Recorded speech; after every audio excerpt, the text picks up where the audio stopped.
Hello and welcome to episode 22 of the EUphoria podcast. I'm Drakos. Sitting next to me is my boy Caedrel. As always, it's available on Spotify, Apple Podcasts, YouTube, and SoundCloud. And our guest this week, none other than jungler and head coach of G2, Yike and Dylan Falco.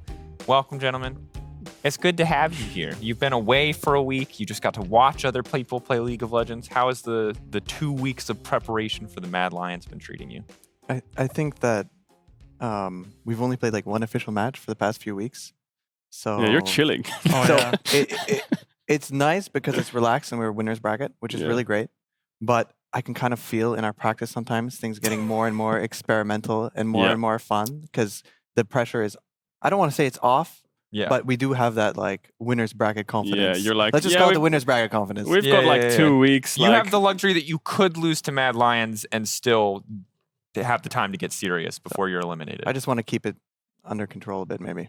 Yeah, hopefully. Do you feel like serious stage games help you take scrims more seriously? Like if you had to scrim for a month with no stage games, do you feel like by the end of that month, your scrims would just be absolute clown fiesta, pick whatever you want, animal style, crazy stuff? Yeah, I would kind of say so. I think it's hard to just stay focused playing like a lot of scrims, especially if you play for 1 month, no scrims or like no official games. It's always going to be just hard to stay focused. And I'm a guy who also can get like bored. Same with maybe my teammates, especially in scrims. So it's very possible, yeah. Bored? Is it like bored of like the scrims itself? Bored of like, you know, enemies are bad, same team you scrim? Yeah, I mean, it's a bit of everything, I think. Playing the same teams or same champs or like any kind of stuff, I guess. I mean, I don't think it's boring, of course. I never think scrims is boring, but if you play it for 1 month straight, then it might get a bit boring in the end. I can see that. Well, we'll hope the best for what I assume will be a Korean boot camp for you guys in the potential month. You need some scrims LP. Like, you need to like get something from the enemy team if you win scrims, like an incentive. As much as you get like practice out of it. Imagine you win like 5-0 in a scrim block, you get like a little point on the ladder, like champions. You get a little trinket. Yeah, you open up the EU scrim ladder and there's first place, second place. And then, you know, it's like a ranking and then the ranking can choose who they scrim and then... that would last for exactly as long as Champions Q lasted there, buddy. Champions Q's dead. What happened? Yeah. That's a good point. What the hell? No, we're talking about Champions. If you want to talk about Champions Q, we talk about Champions Q later. It died. Nobody cares. No one talked about it. I wanted to play it. So I thought it was fun. I played it sometimes, but then... then no one queued up. What the... Yeah, it was a bit weird. I don't know what happened to Champions Q. I think it was actually fun when we played it, especially... There was a point in MSI when the Koreans and Chinese players... Yeah, then I tried to play it as well a lot, but he just died, I don't know. Yeah. Dylan, were you surprised at all that Champions Q died? No, I think the player base of soloQ versus Champions Q is so much less. It's so much harder to get like consistent games. I think that is actually the issue. I also think that I think people should have played way more without voice. I think that's something I wanted our team to try and do. But it just became culture that everyone's always using voice and using comms. And I can really understand how playing scrims for a full day and then have to talk to people you don't know, which can be uncomfortable, for a couple more games at night can not be the greatest. So I kind of wish it was a bit more muted.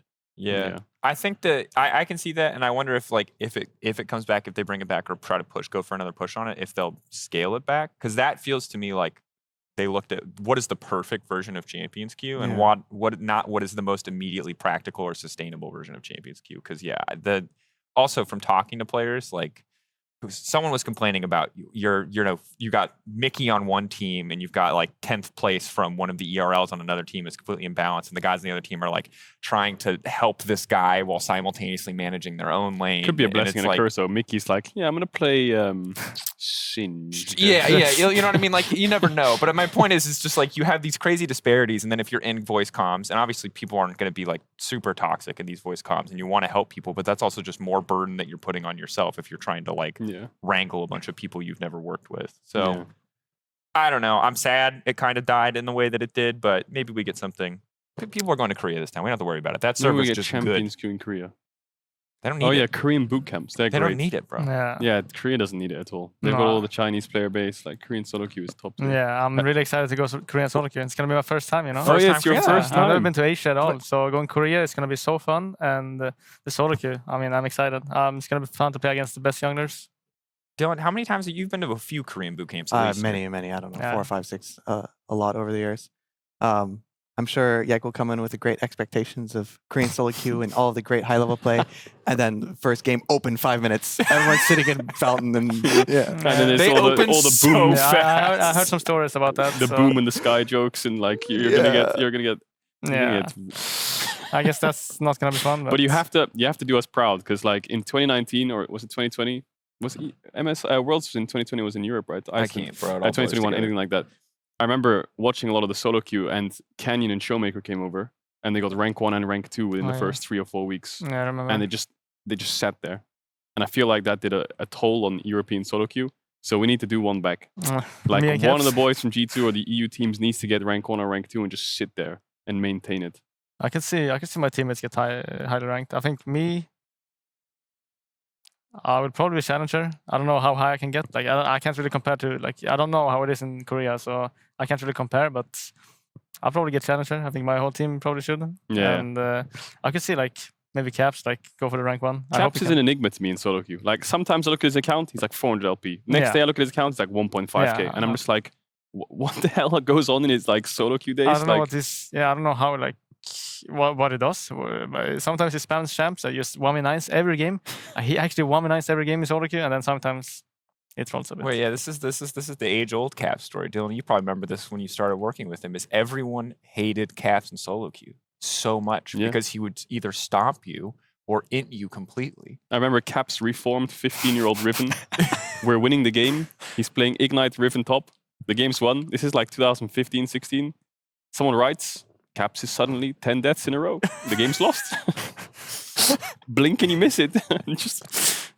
Look, all great players have a dark and mysterious past. Dude, this name just gave it to me. Caps reformed. I loved it. And then it was Enigma Caps. Enigma Caps. On the Aurelion Soul. He just giggles, tells stories. I was playing Udyr support with Reckless and he was so mad at me. Ha ha ha ha. Yeah. Oh my god. He has so many stories. It's insane actually. Like every day he has a new story about his like the past, what it did, like solo queue and everything. It's very fun to do you need the episodes, The Adventures of Caps? I think that's such a great way. Even if it does come at the suffering of Reckless when you're playing Udyr support, like to like keep the game enjoyable for you. And then Reckless roll swap to support. Mini games. He saw Udyr support one time and he's like, I'm done. I'm done with you. What do you mean? Maybe he preps it? Maybe. For the comeback, the Udyr support. Oh shit, true. I don't know anything about how Udyr support works. I'll have to hit Caps Udyr. I think it doesn't. That would be my guess. Oh yeah. This is the problem, though, is I just feel like when you're good enough, and if the enemy support is auto-filled, you can make anything look viable in solo queue. Yeah, that's true. Probably. Yeah. I feel like solo queue is just a lot of Xerath supports and Telia supports and like Lissandra and like mages. Bro, don't. And then you see an Alistar and the game's lost. Some of those things are less ridiculous, man. I'm just saying. Yeah. We'll see. We'll see how spicy it gets. AP Wukong. The mage supports in solo queue actually perform so well. Yeah. But the problem about pro play is in an actual stage match, you're always behind like 3, 4, 5 levels sometimes even on the game. And you almost never even complete your second item. Whereas in scrims and solo queue, you can actually get levels in gold on support role. You're like Everfrost Sonya's every fight. Like, I'm so valuable. And there's been many times where people play these mage supports and scrims and they actually look pretty good because they lane very well. And maybe if you're good at playing the style where you get more resources, it can work. But man, you just go on stage and you're just a bot. Yeah, you can't take as much resources. Yeah. It's like Alistar without an Alistar. It's like Talon as well. Actually Talon in solo queue. I don't know, do you play Talon jungle? You're disgusting. Not right now. Okay, No, not right now. I played it watch the leaks. Do you play it? Because that would make you a horrible person. I played it when they did the said Talon and they were like 3 younger champs. When they all got buffed for jungle clear. Talon. I love Talon. He was like one of my favorite champs to play, and it was like so fun. Then they kind of nerfed him, but then there's still some OTPs playing him, and that's a bit annoying. I hate them. I hate them all. OTPs. Remember Talon Yumi? Talon Yumi? Oh, actually, we played it. I played it last year. It was very Talon fun. and Kayn mains in solo queue. They just rub me the wrong way. Yeah. Disgusting. I love Kayn. Kayn's such a funny champion to me. I mean, he's just weird designs. I love it. I love Kayn too. I'm just an edgelord. If I can pretend I'm good at a champion by reading their kit and understanding it, then I'll like the champion. That's why you're a release date. That's why I'm a release date aid. Actually, I think Udyr is kind of complicated now. Like as much as you say Udyr is like before. No, Udyr actually is a bucket of text. Like your passive is so. You played it. We played Udyr this year. We lost against Vitality. Oh yeah. It was a really I love it how Yike just Yike, goes why like do you look so? I feel like your losses haunt you, Yike. The thing is, when I play like these champs, Udyr and like Evelyn, and we lose. I play one game of them, we lose, and then it's like I know it's like never coming back. Does that make you feel more pressure if you ever pick anything weird on stage? You're like, if I don't win, I will literally never get to play this champ again. No, I don't think so. I think I think it's more fun. Just when I get the chance to play a new champ, I think it's just gonna be fun, and I do my best. I try my best. And then if we lose, we lose. You were the big Belveth adopter, and that obviously worked out really fantastic. The Evelyn incident. The Evelyn incident, yeah. Okay, last question before we transition into the more serious. Well, serious is a strong word. Slightly more serious portion of the day's show. We talked about the dumb stuff we've seen Caps do in soloQ. What is the dumbest thing you have ever seen a teammate or someone under you as a pro player do that is safe for podcast? Because I've been realizing more and more that my favorite esports stories are either the ones of like crazy victories like Def's Worlds Run or like Caps trolling Reckless and soloQ with Udyr. Like that's the stuff that does it for me. There's like the Draven mid story, but I think I've told that one many times, but we can go for that one again. Yeah, what is the Draven mid story? It was like the first time I ever met Caps when he was 17. It was like the first scrim set, and he locks in Draven mid. It was like against Lucian, right? It was like Lucian mid meta, picks Draven mid meta with the big head. Draven. The big head, and he's just giggling and laughing. He goes to solo kill him level 2. He was winning the lane, like he was really winning. Autos the turret instead, dies. Game's lost. Runs it down the whole game, 0-10. And I was like, what is this? Who is this kid? L9, bro. Did you think in that moment you're like, this is it? This is the guy I'm going to spend most of my career working with. This guy right here. I didn't know who he was at all. He was just like, he was just a rookie at the time, right? Are you even allowed to play Big Head Draven in Pro? No, you are not. No. We were scrimming on live. Back then, you used to scrim on live servers. Oh, yeah, that's right. That's right. Yeah. Oh, my God. That's just funny to me. Draven mid with Ignite. I remember that meta as well, because like, I also remember scrimming Caps in like 2018, and he was playing Kog'Maw mid into Corki mid. Yeah. And he was like playing this, not AP Kog'Maw, he was playing like Doran's played, on-hit Kog'Maw. It was unlaneable, man. I was like, what is this guy doing? But that's like, I don't even consider that down on the It's not on the Draven scale, like, yeah. It gets pretty rough. Yeah, he has some like very troll champs. Even I experienced that, so I think it's... What's the worst thing you've experienced? This is now talk about Caps' horrible champion full The thing is, I'm also new, so I only have this year in LEC with G2, and then I have the last year in LFL, so I don't have that many experiences. I mean, he will probably also be Caps, you know. He always does like something weird, something stupid, and you've got many more years to go of this. Yeah. I'm trying to think what he could have done. I remember my dumbest story is we're about to go on stage against Fnatic. Yeah. Aphelios, maybe? It's going to be like Can I say that? That one? Yeah, you can. Yeah. Really important best of one. Yeah. Expect drinks 2 Red Bulls, 30 seconds before going on stage, one shot, sits on stage, 1 minute later says, I need to throw up. I don't think we can win. I can't focus. I can't see. My eyes hurt. And I'm like, my top laner's gone. It's lost. Too many wings, bro. Man had too many wings. You can't just one-shot 2 Red Bulls. I've never seen a guy grab a Red Bull, squeeze it, one shot, throw it on the ground, get another one, crack it open, squeeze it. Yeah, he's literally going, getting the whole thing down. And then he's like burping nonstop, walks on stage, sits down and says, I feel sick, I can't see. I'm like, what? Yeah, I was just mind blown. And then he played well. He did? Yeah, no, he didn't play too bad. Red Bull, baby. Red Bull. It's amazing. Yeah. I heard of Felios? Is that what I heard? Yeah, Caps played some Aphelios mid this year. For some reason, it was a counter pick to... Well, actually, you can't say the matchup. I cannot say the matchup because I think he'll be really mad. Yeah, I cannot leak, but Caps did play Aphelios in AD carry days, indeed. Yeah, I mean, Caps Aphelios was actually surprisingly pretty good. So maybe I hope he puts it out one day. In that specific counter matchup. Got it. Yeah, that matchup. You never know when the meta is going to come all the way back around and he'll be able to use that dark hidden technology. Yeah, and no one is going to know what champ is into. The benefits of like having a flexible player like, playing Aphelios mid, I guess, is like, let's say you go back to funnel meta, and your jungler now needs to play support, or your mid laner needs to play like Morgana bot, and your AD carry needs to play mid. Bro, you're ready for it. You change those patch notes and funnel meta's back or something, or lane swap meta. Yeah, I can always tell what players are going to do well in weird metas because they're the players that are like constantly talking about dumb stuff. And usually it's outside of their role. They're like, oh my God, did you know you could do this? I'm like, why do you know that? Like, why do you know about this jungle clear on this one champion? Like, you play support. Why is this the thing I see you the most fired up about? Yeah. It's like people... The grass is always green on the other side. The grass is always greener on the other side. On other roles. Yeah. All right, okay, I Caps weird stuff. I don't have a weird Cap story. What is the dumbest thing I've ever seen I've seen a lot of pro players lock themselves out of their houses. That's the classic. Oh, we're talking about real life stuff as well? Oh, I was talking about real life stuff as well, dude. I don't like the game stuff is good. I don't. Where to begin? Yeah, exactly. Yeah. There's a lot of stories. Is Cap top of the list still? He's up there for sure. Yeah. It gets a lot more competitive. I think there's a lot more competition. Yeah. What's the other one I've seen?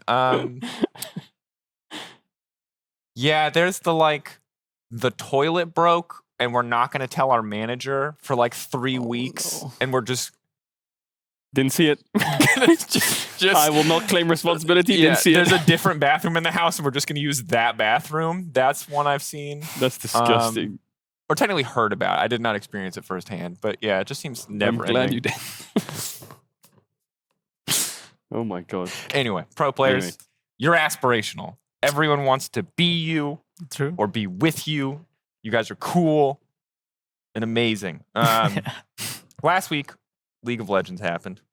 BDS versus SK is a pretty easy series to talk about. We'll save that one for a second. We'll start by talking about XL versus Fnatic. I know that from what you guys told us earlier that you were making content during that day, so you maybe didn't get to watch all of it. But what was your initial thoughts seeing both these teams perform? Fnatic obviously ultimately taking it, going the full Game 5. What did you guys think of the series?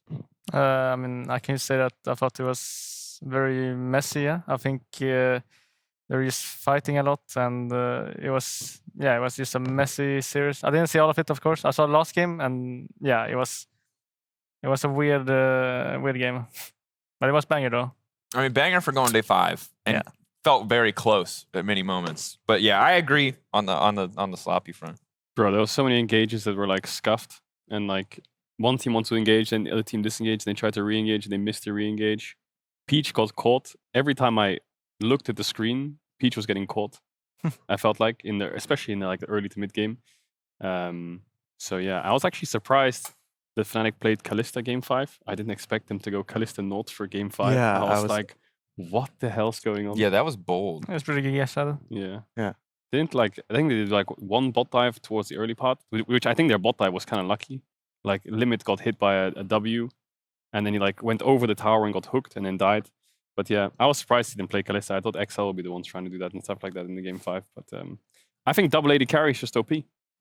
I'm just going to say it. Zeri Tristana, Kalista Tristana. It does look really good. Dylan. 3 items. I think the Fnatic read on what to pick and how to pick it, I think more importantly, was really good in that series.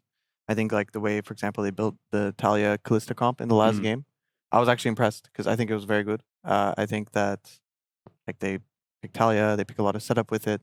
I think they were also willing to play Ivern and Rel and a lot of the OP picks. Whereas I think XL came into the series and I see game 1, Rel, Ivern get locked in on red side. You traded Xayah for Rel Ivern. Yeah, and I was just, at least from what all the other teams were doing in playoffs so far, not even considering what I think, that was just very, very different, I think. So for sure that usually just comes from overthinking things probably, I would guess. And then I think XL was playing pretty close to them. It was a close series, right? I could definitely see a world in which they would have clutched it out. But I think also Game 5 draft was a bit of a disaster, for sure. Game 5 was rough. Yeah. And there were definitely, I think it felt like the draft already made the Game 5 difficult. And then I think that there were some hiccups in performance too in that last game. And I never want to say a player choked because I think people are too quick to jump on it. So I can't say if that was normal performance with just a couple extra fumbles or if it was the pressure of the Game 5. I'm not in their heads. I'm not going to make the assumption. But that Game 5 was rough on an execution level. And it just felt like once Fnatic got ahead, outside of one or two, pretty redeeming moments, I think they were just lost. Yeah, I have to say, that game specifically, I think there was a fight in bot Tribush early on where XL won quite hard, and Fnatic, I think they lost 3 or 4 kills and a Drake or something, and they blundered their Kalista pushing lane. But Humanoid playing Tristana was just sitting on a side lane the whole game. And he was just stacking 40 CS money. Up, 50 CS up, a level up. And he just, I don't know, I think he played really, really well that game to be consistently even or ahead to make sure that he didn't fall behind at all. And even though Abudaga was trying to roam around the map and stuff like this, I feel the Tristana on side lane was just, I feel it's just a menace sometimes. How do you feel about the Talia jungle? It was pretty quiet in most of the early games. It just seemed like it kind of power farmed. Yeah, I think she's more of a farmer now than before. Before she was more you get level 3 and you use gank stuff, you can one-shot. But now I think she's much more scaling. I think she wants to farm up, get like 1 item, 2 items, and everyone plays the first strike, which I think is good because more gold, more money. And I think she's very strong when she gets to mid-late game, but she for sure needs like some like setup. She needs like help because if she plays alone, she's probably gonna die a lot. You need like protection or like the stuns. Yeah, the first week of playoffs, she was like 100% presence, and I think just about 100% banned. And she's still super high presence here. I'm not quite sure if it's 100. I can check real quick, but I'm curious if you feel like that's warranted because sadly our sample size for Taliyah mid is not nearly as exciting as our sample size for Taliyah jungle. And like on paper, I get it. It's this flex. You can play it in either position. Do you feel like that level of priority on Taliyah in the current meta is justified, Dylan, based on what you've seen? I think it's hard to say. It's hard to say, and maybe I can't say. Yeah, sure. I don't want to give away. If I'm ever pushing you into giving too much away territory, please just shut me down. It's it definitely is good that it can be played in both mid and jungle. And I think it, like Yike says, needs setup, scaling champ can be good for sure. Definitely is weak to engage, right? Weak to champs that can get onto you, weak to assassins.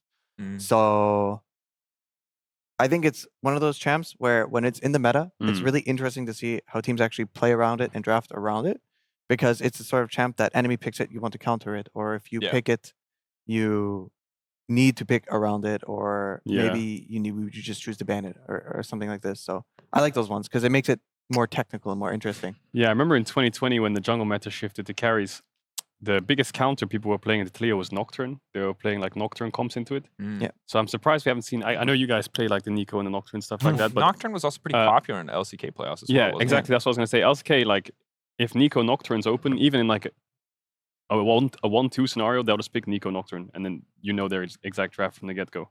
So I'm surprised. I think if Taliyah's picked like that, I think XL could have had maybe a better game plan into what they want to do against Taliyah. Because I think if you draft against it and play like this super dive heavy comp, she can struggle a bit. Yeah, I think Nocturne is the most commonly played to matchup in League history in jungle. Yeah, we looked this up the other day. Into Taliyah? Yeah, that was the most common played matchup. Yeah, I remember. Like if you see her once in her jungle, like level 6, ult on her, there's no counterplay. Yeah, I think the problem with Nocturne would be there's a lot of champs that are very good against Nocturne in the meta. Little Jax, little Alistar. Yeah, Bounce House can be hard. Yeah, for sure. Yeah. So we'll see if we get that more later in the playoffs. Yeah. Worlds. I'm not sure.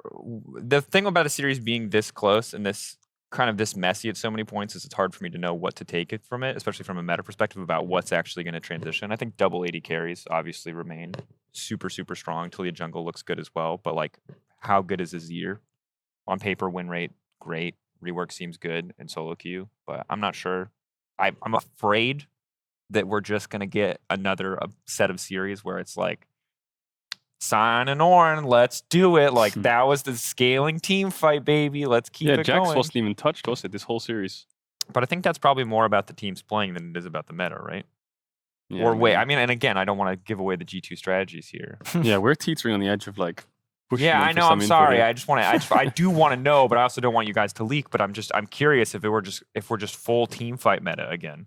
Which, if that's what the world wants to play, great for Europe. If that's only what Europe wants to play, I get scared because every time we play full team fight and then go to Worlds with carry junglers, we lose. We love our team fights. What do you think? It's hard to say. I'm not the best at seeing like what the best meta is. I don't really remember from now what they played in that LCK because everything is like over now. It's only LEC. Like you're right, it's only LEC and then there's EU Masters as well, I guess. So I can't really compare now to what they would play, but what we're playing right now, I think we're playing something similar to that. But I would not be scared going towards playing carry junglers. I think that's something we play in the Winter Split, and I would be confident going back to that style. But now I'm more supportive as well. So. Yeah, I think you have to be right. Sejuani, Ivern, Maokai meta. Maokai, you're just like, Sejuani, Ivern. Oh, one game of Evelyn. Yeah, one Evelyn game, losing. Yeah, it didn't work so good against BDS, did it? Yeah, it was sad. That was a roughie. Yeah, it was very rough. Yeah, I mean, there was a Darius in your jungle. Yeah, there was wars all over your camps. Yeah, Adam loves me. He just came give you a hug in the jungle, bro. Welcome you to your own big top hug side. in the jungle.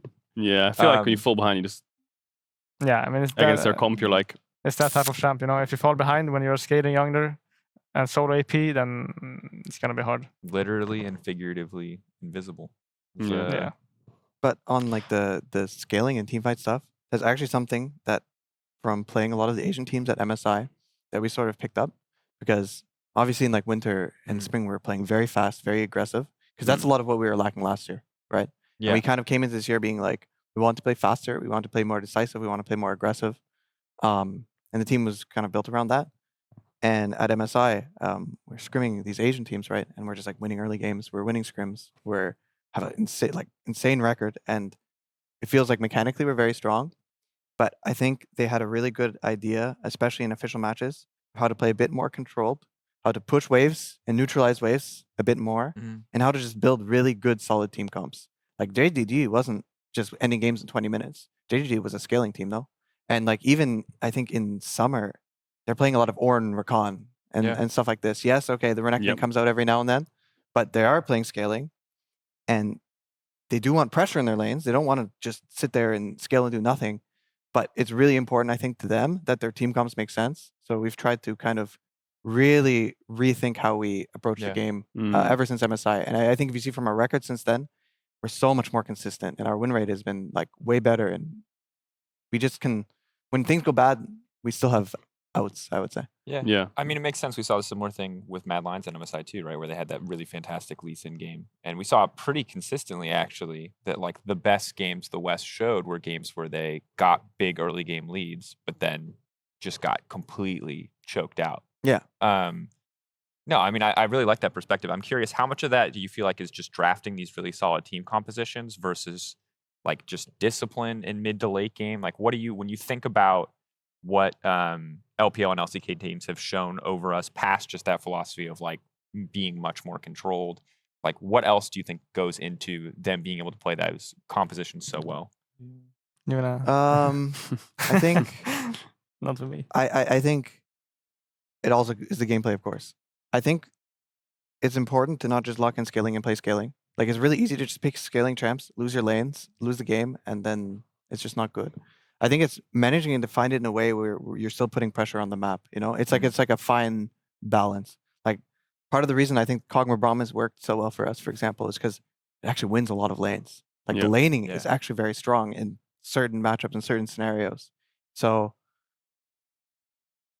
I think we've had the discipline talk a lot for sure. Yeah, BB I think says it in literally every that's like kind of BB's like please stop. That was what kind of one of the keywords for a few weeks for sure. Discipline. Yeah, actually was. Yeah, no, I can see that. Yeah, I mean 369 just always picks tanks, always, and they always have team fights somewhere or engage somewhere from top or support, no matter what. It's like rare that you'll see him pick like a Camille.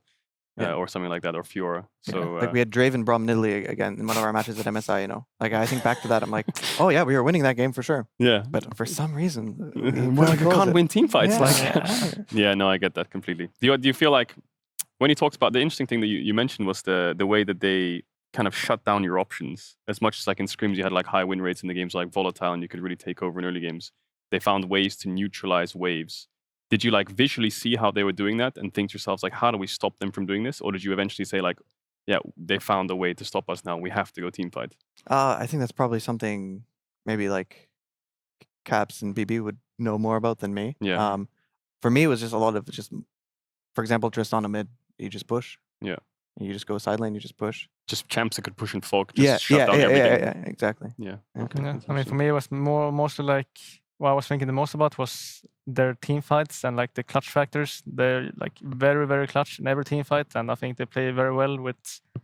They know how to play their comps every time. Like it was so hard to team fight versus JDG. They always made comebacks. They were like so hard to play against in like mid late game. Did you notice that when they had setup, or even when they like, let's say you had setup as in first, did you notice that they could break into your Dragon Vision or whatever it is, or like they could find ways to start a team fight on even terms, even though you felt like you were ahead sometimes? I would say they could do that sometimes. And then I think we also talked a lot about it, and I think we learned a lot about it. So I think we're much better. And I think, the teams like JDG, T1, Genji, they taught us a lot on how to play like the map after like, mid game and late game. That's good. Even like how they were walking to the objectives, like one person here, 2 people here, 3 people here, like the way. We kind of looked at that actually quite a bit, and we learned some stuff. Dissected a bit. Yeah.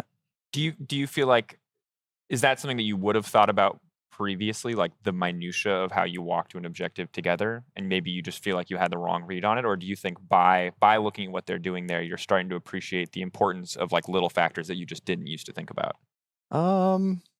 I think when you lose, you're always just gonna look and be like, Yeah. why? Especially when you feel like you were very competitive. That even I think motivates you a bit more because you're like, oh wow, it's just like a few things. Yeah. No, I get that. We talk about this sometimes too, where it's like if you want to get better at something, you want to play someone slightly better than you. Yeah. You know, if they just stomp you, you don't learn anything. You need them to be better than you in like 5 to 10 to 15, maybe even up to 20% in some areas. But if they're just 50% better than you, they're untouchable. You're just getting rolled in all lanes. Yeah, and it's like, where do you even start? Yeah. It's kind of like you must be this tall to ride the ride sort of scenario. Like if you just can't get through lane phase, you can't. It doesn't matter. None of the rest of the decisions matter. There's a live stream going on right now, like LOL World Championship. Every year it does it, like all the old World Championships. Plays everything leading up to Yeah. I saw that as well. And I was watching one of the analyst test segments. It was like EDG versus Mineski or something. And like it was like, so what do you think about this matchup? And Monskris would be like, yeah, well, I think it's just doomed. Like they're just gonna get outlaned in every role. And then Double it's like, yeah, I agree. I think they're just gonna lose every lane. It's gonna be a stomp. And the other analyst, Kobe, was like, yeah, I agree with both of them. I think both of all their lanes are losing. And I'm just like, yep, that's it. They're just better. That's the conclusion. Let's move on. Those games have gotten a lot more dangerous though, with the game being more volatile. Oh yeah. And like back then, it used to be unwinnable when a team was much better than the other because the game was so slow. The player gaps were so huge. Yep. Vision was so it was like suffocating. 0% win rate. Now, okay, maybe it's 5, maybe it's 10, but sometimes stuff happens. I saw Fnatic Soaz blitzcrank top. Like 5 minutes into the game, he had like 25 CS. He has 3 wards in his inventory and a pink and like 1 like rejuvenation beat. That's it. 5 minutes in with like 30 CS, and I was just like, wow, this is it. Both side lane tier 1s are down. Like there's a blitzcrank trying to hook inside a bush next to the tier 2, trying to pull their AD carry. Like not even farming with his AD. Like, I was just like, this is great. Bring this back. It's crazy. When was that? What season? The season 3, season 4. Yeah, season 3 I think it was. Nice. Yeah, season it must 4. have been before. It was one of the Probably, two. Really? Season 4? It must have been like season 2 or something. No, so it they was started season 3 or introducing 4. support items in season 3, right? I don't know. It was 3 or 4 for sure. Regardless, It was crazy so as good. top Blitzcrank. I loved it.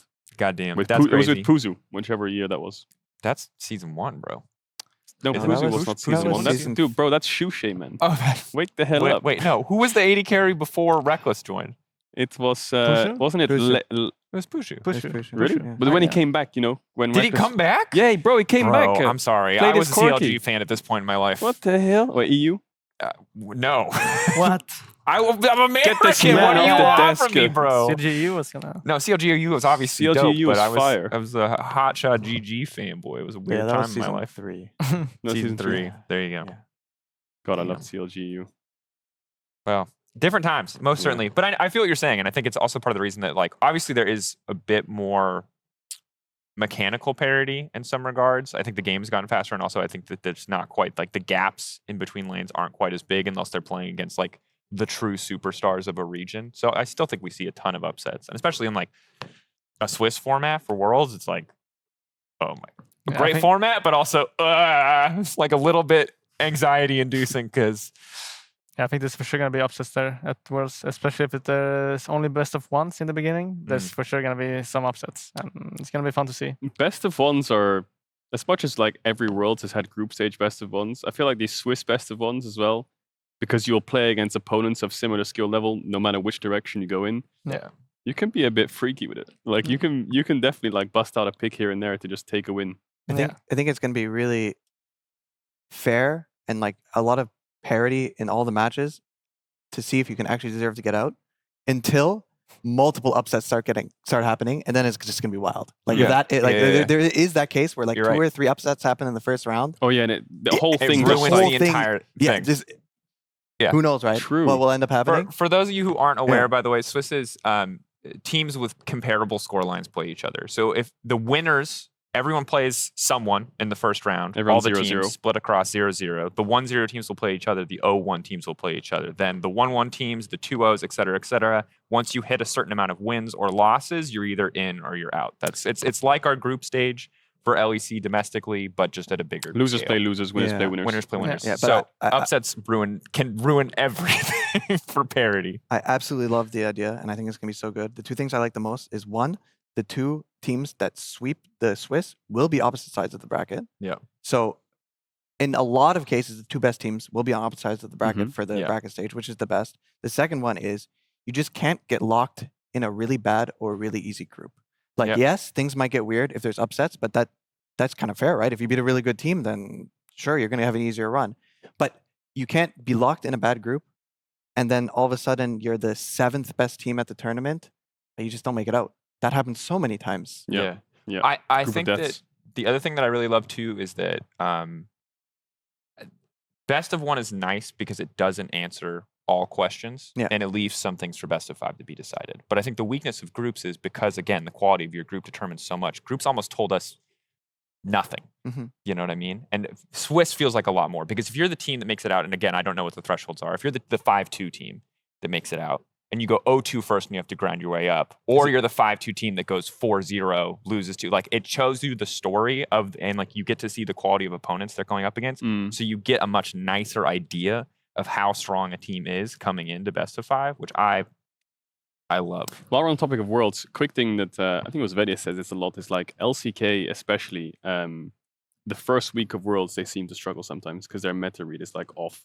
And also in Europe we talk about season finals or like playoffs and scrim bubbles and having like different scrim meta reads. You guys had any of that this year, like the international or during all of these like split finals where like you're like, oh, our meta read is terrible? I would say the opposite for MSI. I think we had very good meta read, and that's why I think we won a lot of scrims, especially in the beginning. I think we won a lot of scrims, and then they started catching up. And they saw your meta and were like, they started playing the same stuff, and then they started winning against us more. So usually, I can't really tell how it was before, but maybe they just copy a lot. Yeah. No, interesting for Worlds though. It kind of happened last year as well, Worlds, right? You had a really good week 1, and I think had a much better meta read.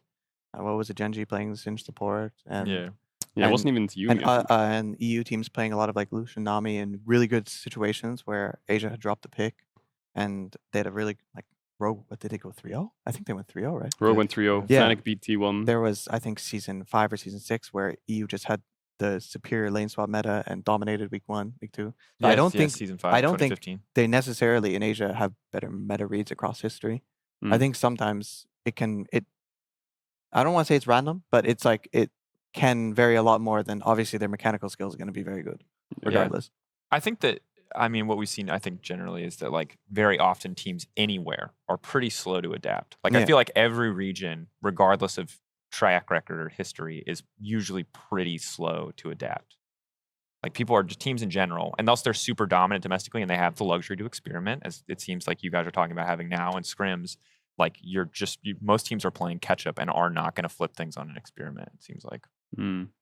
Yeah, I think the biggest thing I would agree with that one thing is just 2020 again. I think where I don't know. I just think it depends on like the World Championship. I don't know what your read on this is, but like carry jungle. Yeah, carry jungle, or like big changes that happen, and like people are unsure if that big change is actually worth it or not. You know, like a huge jungle shift. Everyone's like, I mean, tanks are really useful, and like, you know, as much as I'm gonna lose or like go down a level, like engage and saying now I have to change my whole game plan to play like AD mids for my EP jungle carries for like but it's also myself for jungle more. You oftentimes, like in the case of 2020, specifically that era of like G2 whatever, when they tried carry jungles very briefly and then went back to like set Sejuani, right? Because it was just working better, and they were still our best team domestically. It's like and internationally. No one could do anything. Well, yeah, but then like when we go international and they start to meet a caliber of jungler that can actually play those picks, it can just shatter your entire meta read. Yeah. So it's not like you can't be, I don't know, it's like you can still be super wrong about it. And oftentimes it's just certain things only work it's when like you have the player base to support it. You play a matchup and you're like, this is how the matchup goes. And you play it against a much better player, like, that's not how the matchup goes. Classic. Yeah, I feel like it's eternal. But Worlds, a little bit off at this point. We still have a bit more time. Last thing, really quick notes, BDS, SK. Not a super surprising result. How do you guys feel about BDS coming into the Fnatic matchup? They took a game off of you, maybe due in part to some difficulties in the jungle. Maybe. Getting killed twice. Maybe it was. Maybe a draft thing. Maybe I it don't was know. an You guys Evelyn let game, us yeah. know. But what do you think? Like BDS kind of feel to me as an outside, kind of similar to how they did in spring. A lot of the same thing.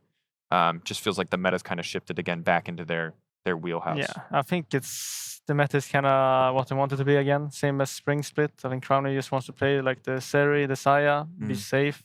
He's always going to be safe, and then he can be a hyper carry in the late game. And I think that was what made them very good. A tank jungler, and then like Adam plays whatever, I think, and then like some mage mid.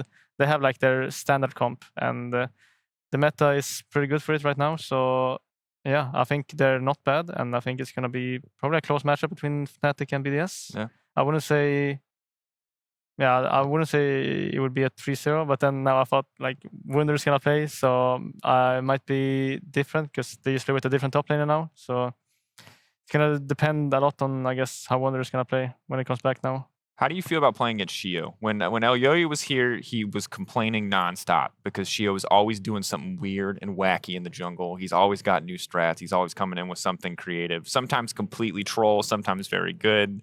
Like, is it annoying to play against this guy in the jungle or this team around level 1? So I've actually played against Shio for 2 years now. Like 2 years ago, I played versus him in Division 2 of France. Yeah. And then last year, I played versus him in France in Division 1 or like in LFL.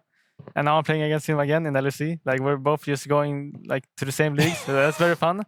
So I played versus him a lot actually, and yeah, he's a creative guy. I think he likes to do this stuff. Like he really loved to do the like ganking stuff. Seriani being creative, ganking a lot, and yeah, I think he's very good. But I played versus him a lot, so I feel like I can kind of spot it out. I can kind of when read him it's a bit. coming. Yeah.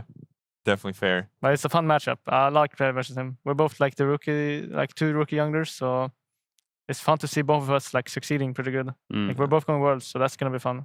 Yeah, that's nuts. Yeah, that's pretty crazy actually in the first. I mean, normally that's really it was impressive. always like Broxa Jankos or like inspired El Yoya. Yeah. Now it's like now it's Yike and now Shio. it's Yike and Shio. Yeah. What a generational hand. It's gonna be fun. Yeah.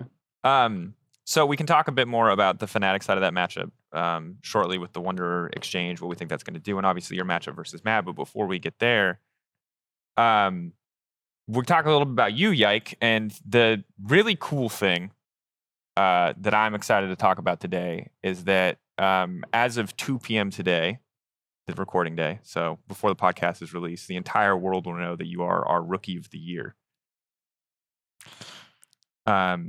I don't know if that's a surprise to you. Thank you. We're going to celebrate you more on broadcast. Because everyone's going to know before the podcast came out, we got the opportunity to talk to you about it first. And I just want to know, how do you feel, man? Like, this is a huge, huge thing. You're going to Worlds. You said it. Shio's going with you too. But you are I think, just about unanimously voted Rookie of the Year. I mean, it feels very amazing. I'm very thankful, and I guess maybe I could have expected it, but it's always hard to know. But there was a lot of good rookies this year as well, though. So, for example, Shio, I think Exekik was very good as well at most points. And yeah, I'm very grateful. I think weird thing is, I'm playing for G2. My team is like very insane. So it's always hard to say like if I was actually very good or if my team was very good, making me look very good.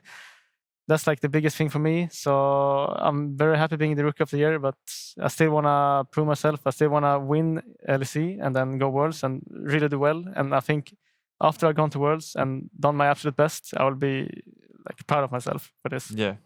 It feels like it never stops. And I respect that you've got your eyes on the prize and on what's in front of you. Yeah. But at the same time, I think you still got to stop to celebrate like what you have accomplished. So Dylan, I turn to you and it's like, you obviously brought this guy into the team. You scouted him. How has he evolved over this year with G2? I think what has impressed me the most of working with Yike is... And also, sorry, Yike, I know this is really uncomfortable. We're going to be praising you for a while, and it's just going to be it's weird. Like, when you go to school, it's like your parents and your teachers are there, and you're like doing really good. I'm sorry. I know it's weird, but you deserve the praise. Please just try to soak it in, bro. It's well earned. I will. I think the best is just the confidence and aggressiveness, because you never know. I worked with a lot of rookies, right?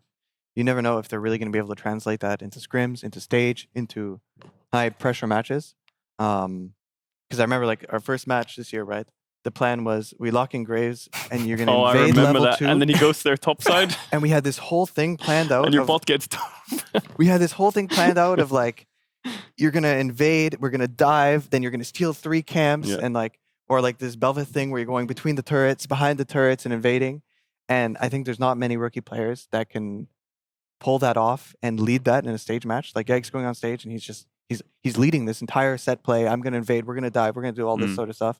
I think that's really impressive. A lot of rookies I've worked with in the past, they've taken a more back foot role. Maybe they'll just play more late game carries, or they'll farm, or they'll follow up.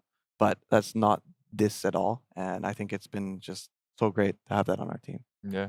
Yeah. Did you feel like empowered in the G2 environment to be the kind of guy that could call those set plays?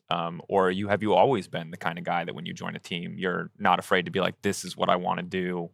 I'm coming here. I'm doing this. I'm going to gank. I'm going to go behind this tower, take 3 camps. I think I always knew I had like a lot of potential with that, but I think I was much more passive the last years. But when I joined G2, I guess I felt more enabled, like, you know. I think Dylan helped me a lot with like just learning the jungle matchup and just playing the invade stuff. Like first, I spammed Graves in the beginning. Like I joined the team, I joined G2, and I'm spamming Graves, invading like every game. I think I learned so much from that, and it's a pretty crazy story for me.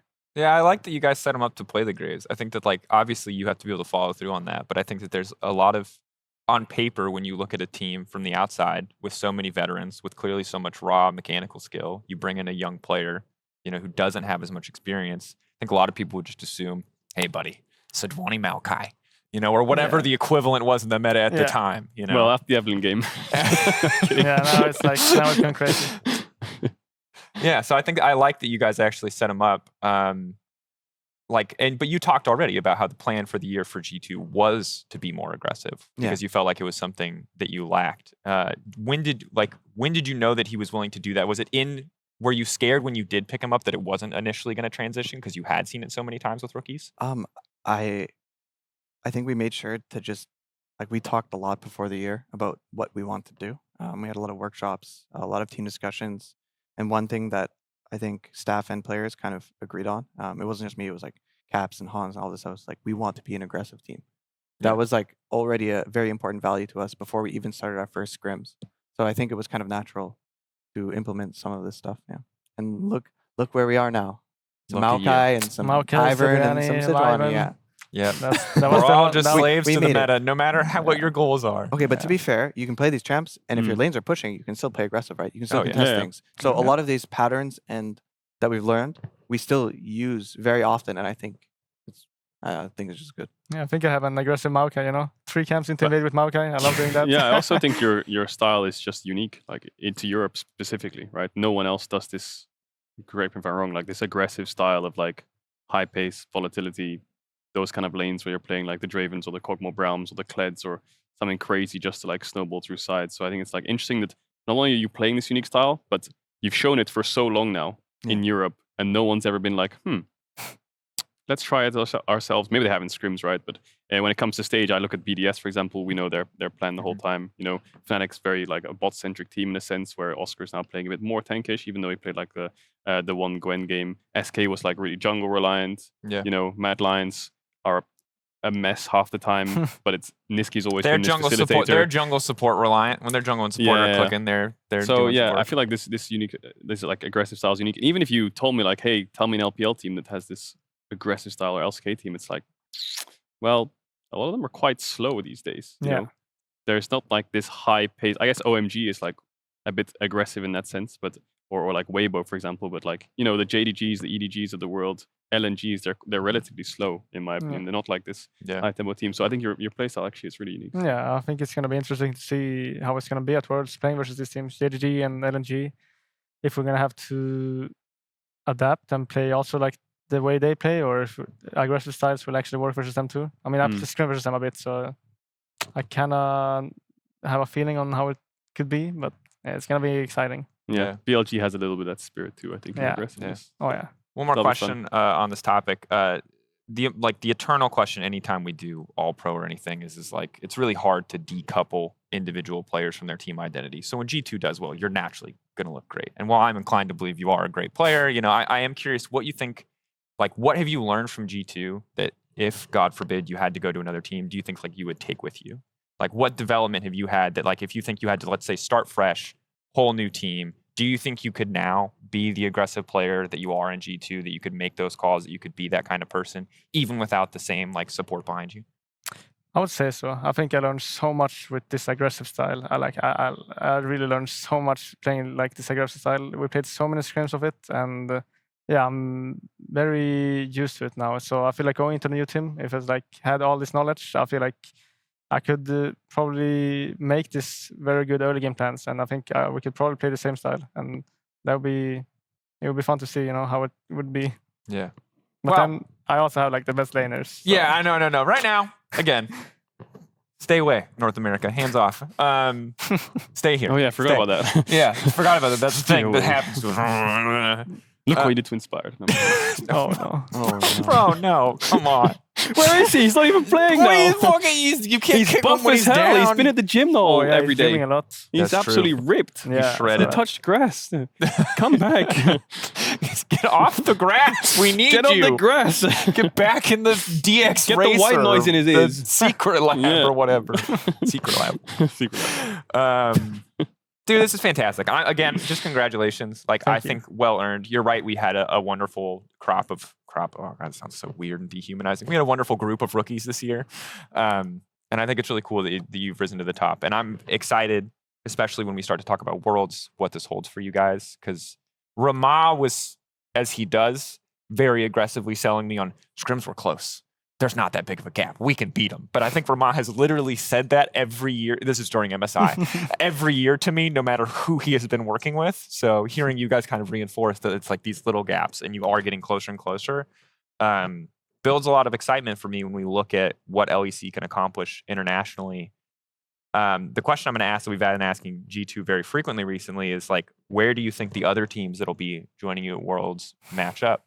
Is this a unique G2 thing? Do you think for yourselves, based on what you've seen, based on what you've scrimmed, that you are this close to some of our Eastern competitors? Or do you think that Fnatic, Mad, BDS are going to be able to bridge that gap?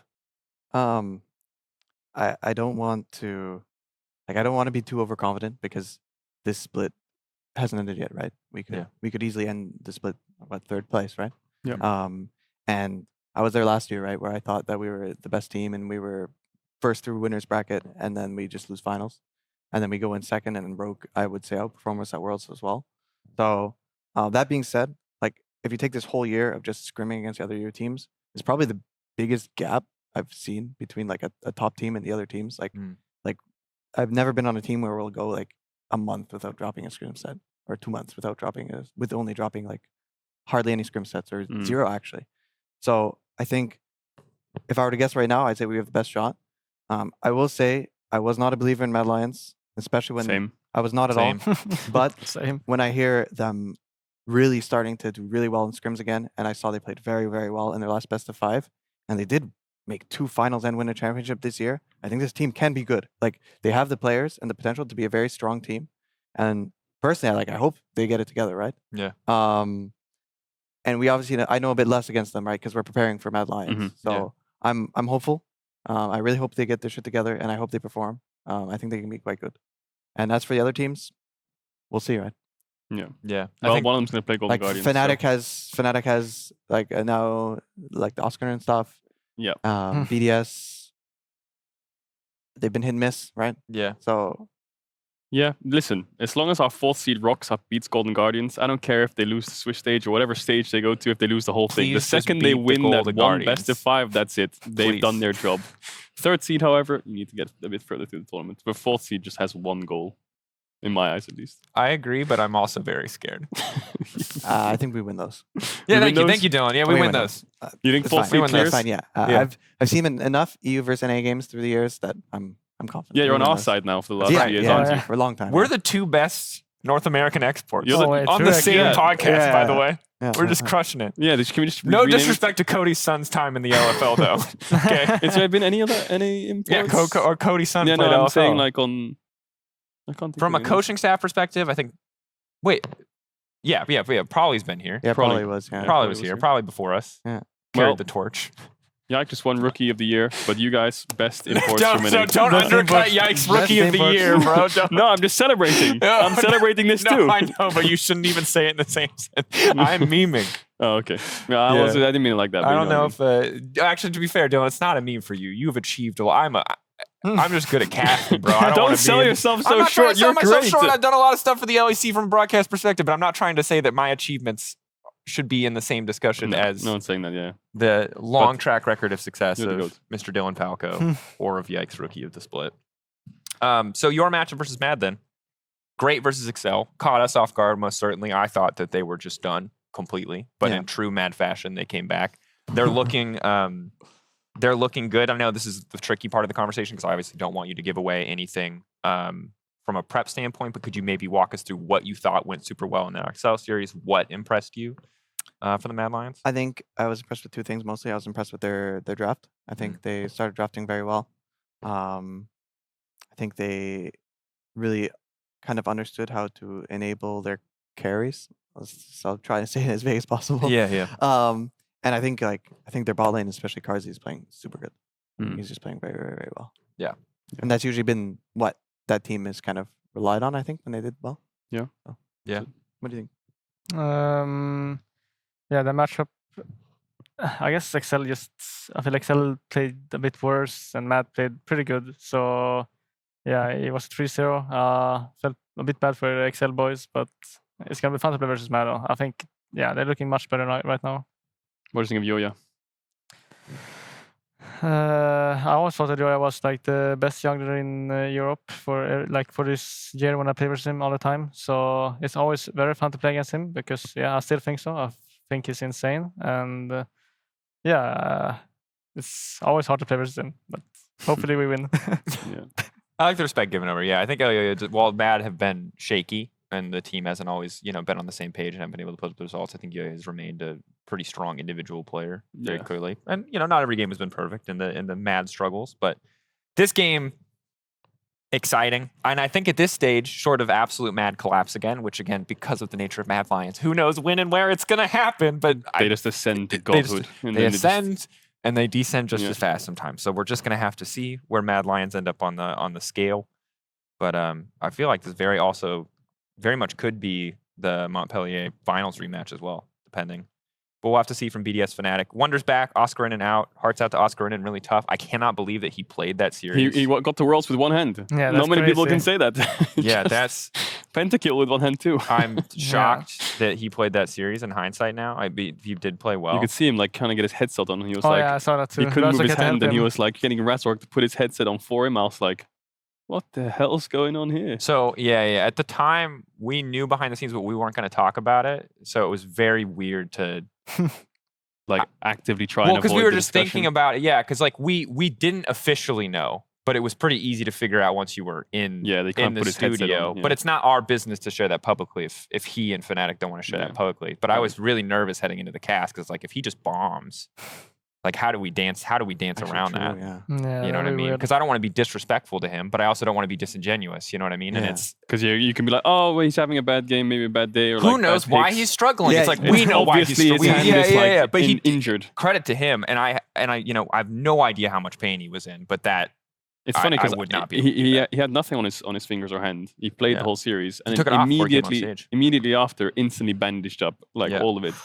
So he must have been in some pain for sure. Must have sure hurt. I have no doubt that he fought to play that series, and I can understand why. Because while technically WQS or whatever is not Worlds, it feels like Worlds. And if you can play one last series, and it's the series that's going to qualify your teams to World before you have to take a indeterminate break, I would understand why you'd want to play it from a pro player perspective. Wunder being back is kind of fun though. Oh, that's going to be exciting, yeah. Wunder versus Adam. Christy Frierson, our beloved Ender, will at some point this weekend, I'm sure, say grudge match and post all the tweets. Yeah.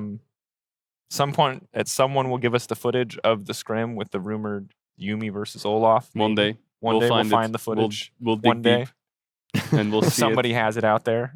Maybe they just, if it's a game 5, they just duke it out. Yeah. One last time, Olaf versus Yuumi. Yeah, I think Wunder gets a lot of credit as a player who can probably just slot in here. But this like has to be a debuff for Fnatic, right? Based on like everything that they've done. No offense to Wunder as an individual player, but just from like a team synergy standpoint, this cannot be good for Fnatic. As much as people like Wunder and they're excited and it's a difficult situation, like I can't imagine this improves Fnatic. Yeah. I think if I were to trust a player to come in with like low amounts of practice and perform. Okay, I didn't mean it like that. I did not mean it like that. I know, but it's so good because he's the player who never played soloQ. It's like he spent his entire life training for this moment. True. He spent his entire life practicing that one. But I'm wondering. Do you think he's right? I don't want to take away anything from him as a pro. I think he's a very good pro player. He is just notorious for not he had practicing. like an insanely high win rate and was like top 10 just before the rankings. I actually was going to say, like when I think he got benched. He immediately like I don't know if he left or he benched or whatever happened. Yeah. When he was no longer playing for Fnatic, he instantly went solo Q and I think he hit top 10 in like a few weeks. He was crazy. He was playing like a ton of games. So clearly he's still can do it, right? Yeah. It's just going to be hard in only a few days to be up on the meta, all your matchups. I'm sure he wasn't playing 10 games a day, right? Maybe he was playing a bit, but it's definitely a debuff. But I think he can do it. Yeah, I think he can do it too. He was playing Baldur's Gate with you. We know he wasn't playing 10 games a day. Look, Fnatic fans, if Wunder loses, I may have taken 40 hours your for him fault to play Baldur's Gate fault in the last few weeks. But that's... no.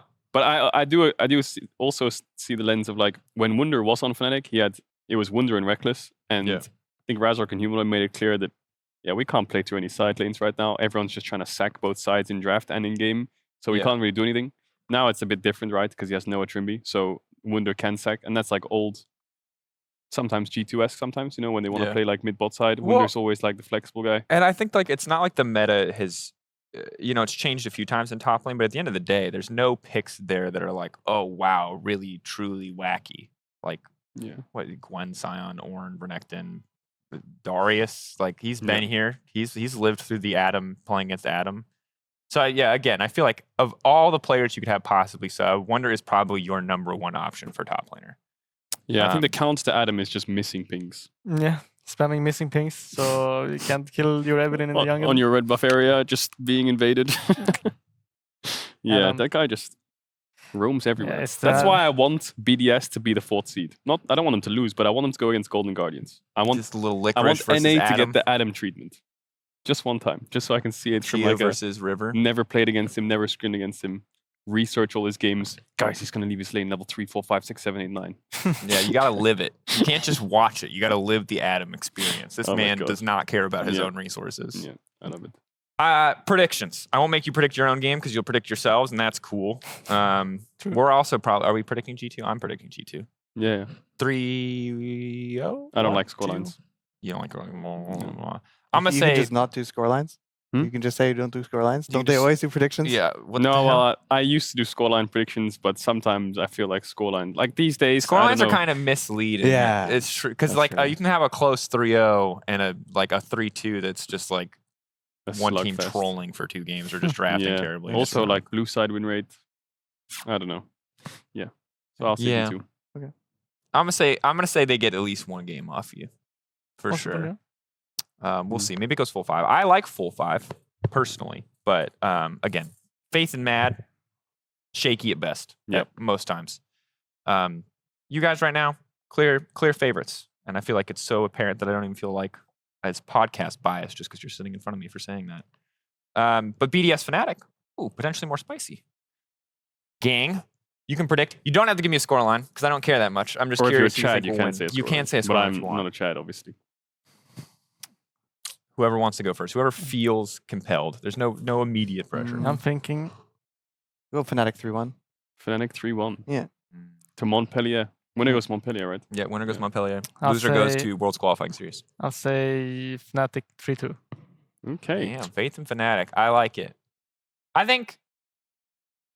Damn. I do agree with Dylan though. Like, if there's any player that they needed in a role to like sub in, it's Wunder. Like, you could have chosen any other role. Jungle mid support AD, you wouldn't be able to find a better player to sub in such a short notice. Like imagine it was just like someone who's playing in ERLs, right? Yeah. and they just need to sub in, and it's their first time playing, and it's for like a world's. It's like their academy top laners. Academy top. It's just like the guy might be good, but man, that's scary. Wait, is Wunder reverse blippoing right now? No, but he's the funny Did thing he about just, Wunder, he just kicked out the rookie player so the veteran can come? No, the the best thing was Wunder. He was under contract, but he got benched, and then I think his contract went void because it must come to an agreement because they said thank you, Wunder. Oh, they did. And now 3 months later, he actually wasn't signed to a team, so they must have had to re-sign him. Oh wow! To get him back on. He wasn't on the bench. I don't know what the emergency substitute rules are, but pretty much all of those rules are like asterisk with Riot approval. Yeah. So I wonder if just because of the circumstances and because he had not played for any other team, if they made an exception, or if the rules just allowed for an emergency substitute at this stage. I don't know. I don't know enough about the rules. Yeah. The same with I wonder if they're going to keep him for Worlds then. I feel like you would have to in the same way that like the Promise Q Mickey situation where it's just like you just... We had the Beepo SOS. Yeah, it's going to be it's also the broken hand, yeah. The same story. Everyone that breaks the Fnatic top Whippo SOAS Worlds Finals, Mickey Worlds Finals, Oscar wins Pentakill. No, if Fnatic's going World Finals. Have you got a hammer? Can I just smash my hand? This Maybe was I'll go the back joke to pro? we made with lore. No, I know. I'm going to go back to pro. You know, I'm just saying. Turns T1 around. Gets them to finals from 5th place. Yeah. Kids, if you're listening, do not take any of this advice. Please take care of your that wrists. is 4 positives out of it. Yeah, but the fact that it's also Fnatic and it happened basically in a very similar capacity with SOAS Whippo is very funny to me. Yeah, same. How history repeats itself. Same time of the year as well. Yeah, more or less. Because this is before MSI though. Was the was before MSI? Yeah. So, but same functional thing. Whippo came in for playoffs. That's funny. Regardless, Fnatic, I'm inclined to agree. I think that it is close though. I will say that. I don't think it is quite as clear cut. Fnatic were very sloppy, but I do think BDS kind of do the same thing pretty consistently. And I have faith in Wunder to stop the Atom Storm. Yeah, I have faith in Wunder too. We'll have to see. Regardless, this weekend, 2 absolute banger series. The last week before Montpellier. We'll be there next week. It's going to bang. EMEA Masters Finals as well. We'll be there on the Friday. Oh yeah, EMEA Masters. If you haven't gotten your tickets yet, you might be out of time. EMEA Masters might have a few left. Check it out. K-Corp is there.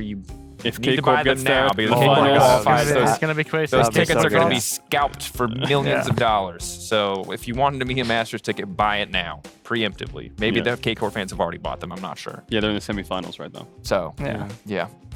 It's going to be intense. Check out EMEA Masters in the meantime. This has been the EUphoria Podcast, episode 22. Thank you again both so much for joining. Yeah, thank you. Thank you. Congrats again on being the best NA export. Congrats again on being Rookie of the Year. It's not even a split. It's Rookie of the Year. Yeah, it's crazy. Incredible stuff. Yeah.